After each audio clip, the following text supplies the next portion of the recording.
mom and one of my favorite comedians. Welcome to the stage, Sabrina Lee.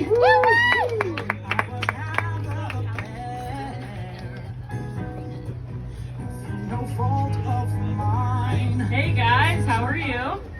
Good. Yeah? Alright, there's a little bit of energy in there. So let me tell you guys a story. From the ages of 3 to 15, I did childhood beauty pageants. Yeah, and I love that reaction that I get from people, just like that, where they're like, when you were a child, adults judged you for the way that you look? And look, you guys were also judged for how you looked as children. It's just that I paid for it and it was like organized, all right? But my favorite part about doing pageants was always the talent portion, because me and my mom would always try to find ways to make it creative and fun. So one year, what we decided to do was, my mom had just this fantastic idea. Has anyone heard the song Dance With My Father Again by Luther Vandross? Yeah? I see some nods. All right. Well, let me read you guys some lyrics for those of you that don't know this song.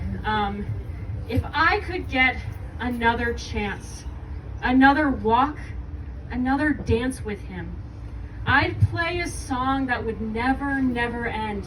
How I'd love, love, love to dance with my father again. Yeah, it's this really emotional song by Luther about how he lost his father. So for the pageant, what we did was my mom went to the store and she bought this huge life-size Raggedy Ann doll, and she took it apart and she replaced the clothes with my dad's old clothes, and the hair with a wig of my dad's old afro, and the face with my dad's face. And we strapped it to my 10-year-old hands and feet, and I got on stage and I danced to that song with my dad. So my dad's alive. He just didn't really like going to pageants. He would lay in bed and read Stephen King books. You know, he had a lot to do. But while he was laying in bed reading Stephen King books, his 10-year-old daughter was on stage with a dummy of him strapped to her hands and feet. And she was dancing to a song with the lyrics. Sometimes I'd listen outside her door and I'd hear how Mama would cry for him. Never dreamt that he would be gone from me. People were very upset with the situation. They were crying.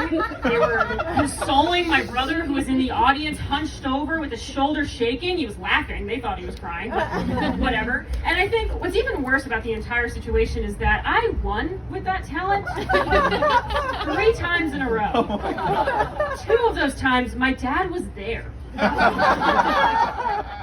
I guess the moral of the story is, if you want to win a beauty pageant, you have to be willing to lie to a lot of old ladies with very young children dressed like they're 30 years old. So, but yeah, I would never lie to you guys though.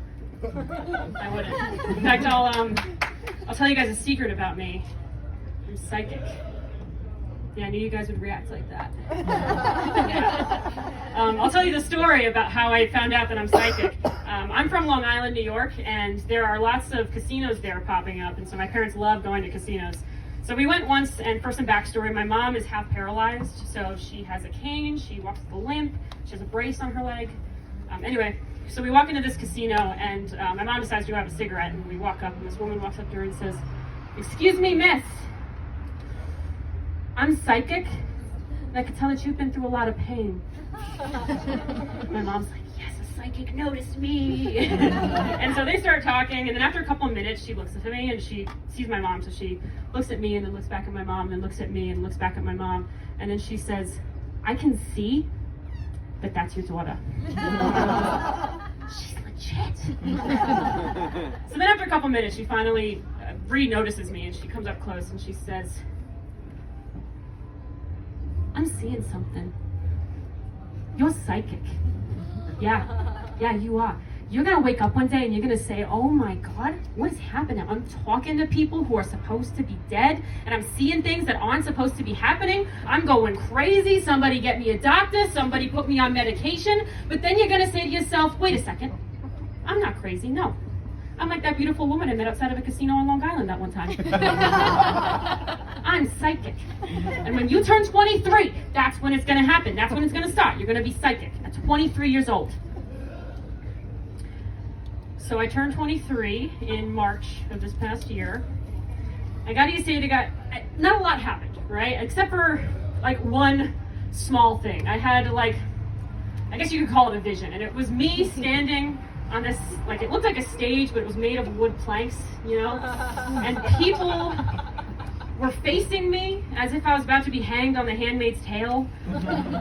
But they were laughing at words that I was saying to them, and it was just this amazing experience, euphoric. But you know, there's no way that this could have been a true vision. There's absolutely no way it could have been true, because in the vision, I had an ending to the joke. Anyway, thank you guys so much. I hope you enjoy the rest of your night.